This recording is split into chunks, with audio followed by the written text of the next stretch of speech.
પહોંચ્યા નર્મદાના નીર ખેડૂત સમુદાયમાં જોવા મળ્યો અને રોષ દેવભૂમિ દ્વારકા જિલ્લાના સૂકા વિસ્તારો માટે આશીર્વાદ સમાન સૌરાષ્ટ્ર નર્મદા અવતરણ સિંચાઈ યોજના અંતર્ગત નર્મદાના નીર પહોંચતા સમગ્ર પંથકમાં ખેડૂતોમાં ભારે હર્ષની લાગણી ફેલાઈ છે।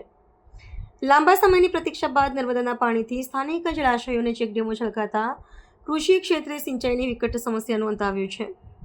શિયાળુ અને ઉનાળુ પાક માટે પાણીની ઉપલબ્ધતા સુનિશ્ચિત થતાં જગતનો તાત હવે આર્થિક સમૃદ્ધિ તરફ ડગમાંડી રહ્યો છે।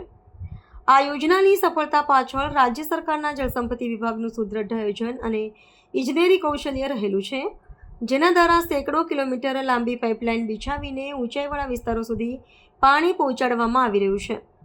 કૃષિ નિષ્ણાંતોના મતે નર્મદાના પાણીની ઉપલબ્ધતાથી જમીનના તળ ઊંચા આવશે અને ક્ષારયુક્ત જમીનમાં પણ ફળદ્રુપતા વધશે। આ ભૌગોલિક પરિવર્તન દ્વારકા જિલ્લાના અર્થતંત્રને નવી ઊંચાઈએ લઈ જવામાં નિર્ણાયક ભૂમિકા ભજવશે તેવું અનુમાન છે। મળતા ખૂબ જ ખુશીનો માહોલ છે।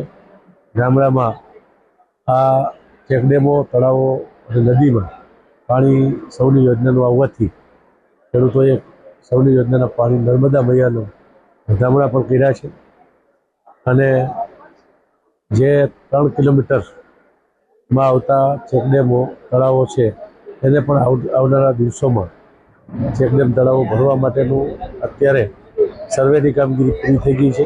આવનારા દિવસોમાં જે 3 કિલોમીટરની મર્યાદામાં અત્યારે જે ચેકડેમ, તળાવ કે નદી આવશે એમાં પણ આ સૌની યોજનાનું પાણી આગામી દિવસોમાં ભરવાનું છે।